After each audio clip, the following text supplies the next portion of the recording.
India is about to be colonized for the second time in history, but almost no one knows it's coming. This isn't a joke. As we speak, US tech companies are drawing up plans to invest hundreds of billions of dollars to build massive AI data centers all over the country.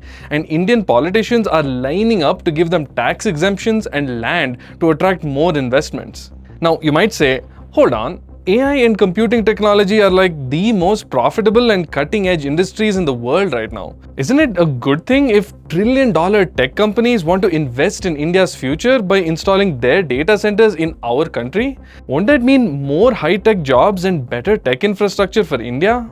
But I want to ask you something.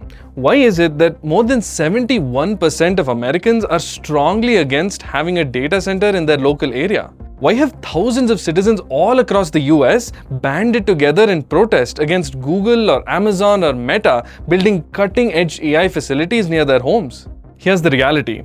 Those billion-dollar investments might look great on paper, but they're actually white elephants. Once these data centers have been set up, maintaining them is full of hidden costs that keep rising every single year. And I don't just mean money. As a country with an unstable coal-powered electricity supply and chronic water shortages, we're already on the brink of environmental collapse. And this white elephant is simply gonna push us over the edge. I want to break down the reality of AI data centers from 3 different viewpoints, each of which have wide-ranging ramifications for India's future. But the last one is especially important because it's less about economics and more about survival. And just to clarify, I am not an AI hater, far from it. I use it quite a bit to produce my videos. But what I don't like is foreign companies that act like they're doing you a favor by investing in your country, when in reality, they have an ulterior motive that they don't want the public to know about. That's the part I'll be uncovering here. And it's why the last part of my video is about how we could potentially do AI data centers in India the right way. In 2010, Delhi was gearing up for one of the largest international events ever held in the city, the Commonwealth Games. The Delhi government had spared no expense. They had built brand new facilities for the games, new stadiums, roads, flyovers, metro lines, and upgraded the power grid. Obviously, stadiums require space, so the authorities forcibly evicted close to 4 lakh low-income citizens from their homes. Slum dwellings near the Games village were bulldozed, and 1 lakh homeless people and beggars were cleared from the streets to beautify the city. The initial budget for all of this had been 1,600 crores, but all told, the Delhi government had spent 60,000 crores preparing the city for an international audience at the Commonwealth Games. Stick with me here, I promise it's relevant to the data centers. See, a huge part of the justification for hosting the games was that such an important event would shed a major spotlight on India, bring in millions of dollars of foreign spending through tourism and commerce, and boost India's economy. But what actually happened was that Delhi only made back 174 crores from ticket sales and sponsorships, nowhere near the thousands of crores they'd anticipated. Even the money from tourism dried up as quickly as it appeared, and all those fancy new sports facilities they'd constructed over the former slum areas were hardly utilized for years while requiring constant maintenance and upkeep. Now, replace the Commonwealth Games with AI data center projects, and you'll get an almost perfect parallel with what's happening in India today. We're looking at all these numbers in the short term. $15 billion from Google, $48 billion from Amazon. But we're forgetting the long-term costs of actually running these gigantic silicon warehouses. So let me show you exactly what it takes to operate a large-scale AI data center in 2026. And then we'll look at whether it's even worth it. So the first thing these tech companies have to do is invest in land for their new facilities. That's a one-time lump sum payment to private landowners and the state government. And there'll be some ongoing property tax payments going into the future. Even here, many states in India are offering significant exemptions for things like stamp duty, registration fees, and zoning laws. So all of this would only amount to around 4 to 7% of the total expenditure. Next comes the actual construction. Here you might think, this is great because construction means more jobs and productivity. But how long will it last? Building a data center takes anywhere between 1 to 3 years, after which there's no more work left for local construction companies. Even in this initial setup phase, a lot of the electrical and mechanical systems like power supply and cooling have to be partially handled by specialized foreign firms because India doesn't have a ton of data center engineers. So that's another 10 to 15% of the expenditure on the actual construction, and another 15 to 20% on the specialized equipment, most of which would need to be imported. And now we have the big one, the most expensive component, the very thing data centers are built around: the cutting-edge GPUs and computing hardware. A single GPU in these servers can cost up to $30,000. And a large data center can house more than 1 lakh of these ultra-expensive GPUs. Just the computing hardware can cost more than $10 billion and take up over 60% of the budget of building an AI data center. This is the problem with constructing data centers here. India is nowhere near capable of manufacturing our own high-end semiconductors and GPUs, which means all this silicon has to be imported at great expense from the US, China, and Taiwan. And it gets worse because this is not a one-time purchase. GPUs used for AI become obsolete every 1 to 2 years because that's how fast the latest, most powerful chips are being designed. That means we'll be importing tens of billions of dollars worth of new computing hardware every single year. Okay, fine, that sucks, but at least this will result in jobs for high-skilled software engineers and networking experts. Right?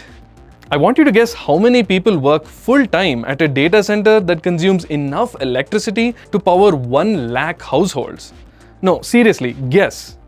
Okay, so a large-scale AI data center employs, drumroll please, 50 people. That's not a joke. You only need 50, maybe 100 people to effectively run a multi-billion-dollar data center. That's like not even a decent-sized factory. The biggest lie you've been told about data centers is how much employment they'll generate, because these are the real-world numbers you're looking at. And that doesn't even begin to calculate the human cost of this whole endeavor. As we speak, there's a huge Google and Adani project currently underway in Visakhapatnam in Andhra Pradesh, for which low-income communities are being evicted from their homes and Dalits are being pressured to sell their land to make space for a data center. Okay, just to summarize all that, to build and run an AI data center, you have to import pretty much all of the most expensive equipment. The only real cash flow that stays in India is during the land purchase and construction, and there's very little long-term employment opportunities created. Foreign tech companies retain full ownership of all the hardware, all the data, all the technology, and they also get huge subsidies on their supply of water and electricity. And in exchange, they give us, what, a few years of construction jobs and third world bragging rights? Am I the only one who can see that this is a bad deal? Oh, but we're just getting started, because what comes next is even more terrifying. Just so we're totally clear, AI data centers are not your normal data centers. You know, the ones that store all your Google Drive files, your Instagram photos, your WhatsApp chats.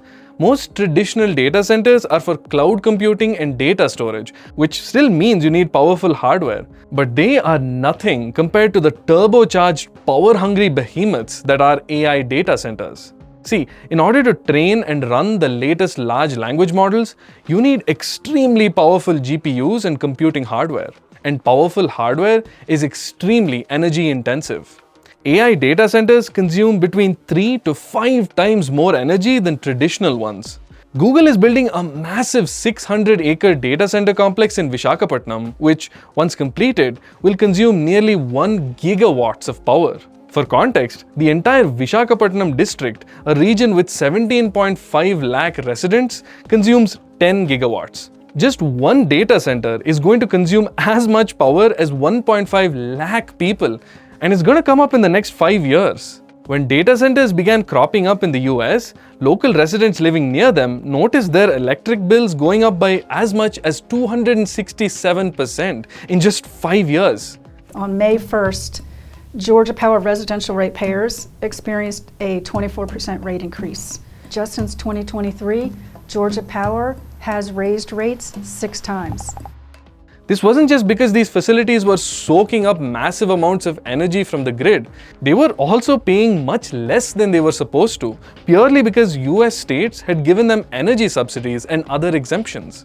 So the real question is, how are they planning to generate that much extra electricity over such a short span of time, especially in a country with frequent power cuts? Fossil fuels, particularly coal, are still by far India's biggest source of electricity, but renewable energy is slowly catching up. Now, here's the problem. Data centers are coming up so fast and require so much power that the renewable energy sector simply doesn't have the time to scale up their operations fast enough. The only source that can realistically keep up are coal-fired power plants, so that's what the governments will prioritize. In Maharashtra's Mahul region, coal power plants were supposed to be shut down after a few years to reduce the heavy pollution in the region. But once Amazon data centers cropped up nearby, the government was forced to extend the life of those power plants, worsening the pollution in the area. And that's not all, because each data center is typically fitted with dozens of diesel generators which kick in whenever there's a power cut. Each of these emit harmful compounds and greenhouse gases whenever they operate, further worsening the air pollution problem. Okay, but let's just assume for a second that we're somehow able to figure out a way to power all these new data centers with clean, renewable energy, and there's no strain on the local grid or increased cost of electricity. Would that make data centers totally safe to run? Well, remember how I said that AI data centers are different from traditional ones? The very fact that AI technologies consume way more power means that they also produce way more heat, which means they need cooling. Lots and lots of cooling.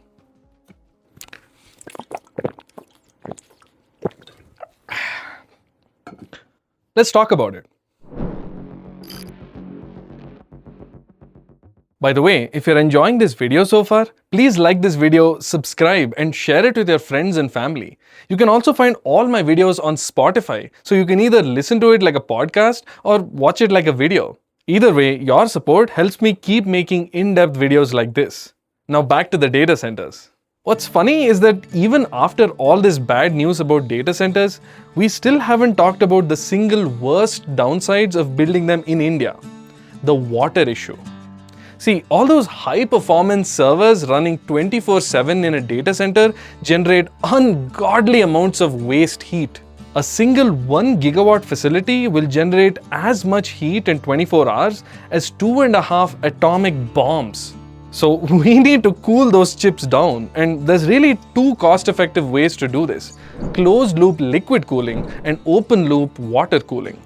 Open loop is the cheapest because all it does is take in large amounts of fresh water, use it to cool down the hot servers, and let it evaporate, thereby cooling down the entire loop. That means you have to constantly feed fresh water into the system, and the numbers are eye-watering, pun very much intended. That same 1 gigawatt data center will consume as much as 9 crore liters of water every single day, which is almost as much as 3 lakh households. And this is in India, one of the most water-stressed countries in the world, where our metro cities face chronic water shortages every summer. By the way, summer is when data centers need the most water because they need more cooling when it's hot outside. And if that wasn't bad enough, this water is mixed with heavy metals, salts, and toxic biocides, so they pollute the surrounding landscape and contaminate the water table. And it's not like they can use seawater because it's expensive to desalinate and filter it out. Every drop of water that enters a data center is a drop that's taken away from households, farmers, and essential industries that actually boost the local economy. So why don't we just do the other one, closed loop cooling? Once water enters the system, it gets recycled over and over, so there's no need for fresh water to be constantly supplied. But the problem there is cost. It's really expensive to set up massive, sophisticated refrigeration systems that cool down the water. Also, in a hot climate like India's, you need way more energy to artificially remove heat from the loop, which means even more power consumption. Why bother with that when state governments are ready to supply you infinite fresh water at subsidized prices? I am genuinely afraid for what will happen to the areas near a data center in this country. Where do the local governments expect to find so much extra water for these facilities? You know what's going to happen? Water shortages are just going to become a year-long affair. Crops will fail from drought, and the water mafia are going to exploit the situation to such a degree that ordinary citizens are going to be forced to spend 5 or 10 times the amount for low-quality hard water from tankers. Oh, and here's the amazing cherry on top of all this. Data centers are noisy. Not loud or booming sounds, but a constant low-pitch hum that can be heard for several kilometers in all directions. You'll hear it indoors, you'll hear it in forests, in fields, in schools, in hospitals. People don't realize the long-term psychological damage of hearing constant artificial noise, but especially in rural and semi-urban areas, the sound will become impossible to ignore. The thing is, now that Americans have realized just how horrible it is to have data centers near them, the public backlash against building new ones has gotten immense. It's forced US tech companies to look for other countries hungry for foreign investment and lacking the proper environmental and business regulations. And now they're ready to set up shop on our land. I know this video has been a real downer, but it's hard not to be pessimistic when it genuinely feels like we're being colonized again. Think about it. These foreign companies know that Indian states are competing for foreign business, so they make it easier for them to establish their facilities here. Those facilities use local resources and local labor to run, but the profits get sent back to the colonizer's country, who also owns all the hardware, the intellectual property, and all the technology. Ultimately, aside from a few landowners, contractors, and politicians, the broader economy doesn't actually benefit from the presence of these companies and is instead drained of resources and money. Am I crazy or something? Because I genuinely don't see an upside to US data centers in India. If there's something I'm missing, please let me know in the comments. But at this point, I think it's inevitable that we'll see more and more of these data centers cropping up in India. So if it's gonna happen anyway, we should at least do it the right way. First of all, we need stronger environmental regulations specifically around data centers. Where they should be set up, how they should operate, what resources they should get. There should be extensive studies done to assess the environmental impact of constructing a data center, ensuring they're only built in places where they won't damage sensitive ecologies or urban living spaces. Ideally, we should set them up only in locations with a high abundance of water or a cooler climate, or both. Next, we need to make tech companies responsible for funding all the infrastructure to increase energy capacity and specifically mandate the use of renewable energy. Google already says it's doing this at its new location in Visakhapatnam, but unless these regulations are strictly enforced, companies are just gonna find loopholes to evade responsibility. And finally, we should closely regulate water consumption and discharge from data centers. In regions with low water availability, closed-loop cooling has to be mandatory, using renewable energy to power the cooling systems. For data centers near the ocean, they have to mandate the use of seawater and reclaimed wastewater and bear the cost of setting up these facilities. All of these regulations would need to be strictly enforced, with penalties for failure to comply. If data centers try to skirt the regulations, we should revoke any tax exemptions and subsidies and shut down facilities that default the rules repeatedly. Because fines don't actually work for trillion-dollar tech companies, and the only way to hurt them is to shut them down. Now, do I actually think that most of these regulations are going to be implemented or enforced to anywhere near the level that I'm suggesting? Absolutely not. I'm idealistic, not stupid.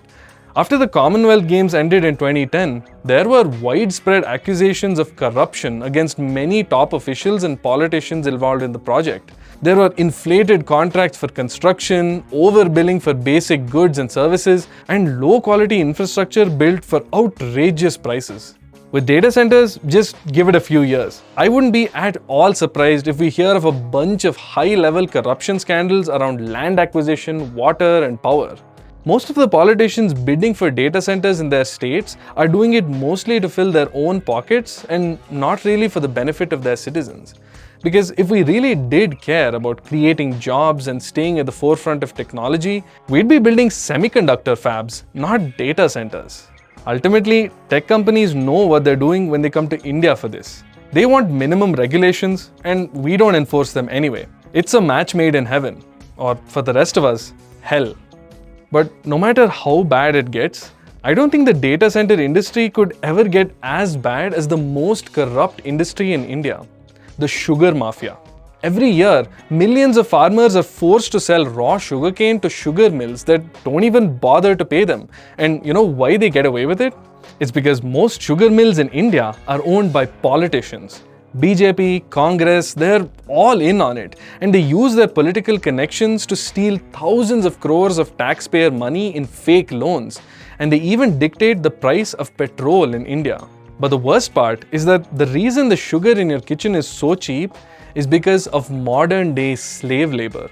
Watch my full video on the horrific underworld of India's sugar mafia right here. Thanks so much for watching.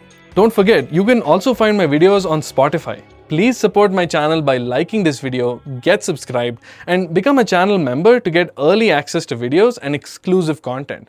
I'll see you in the next one.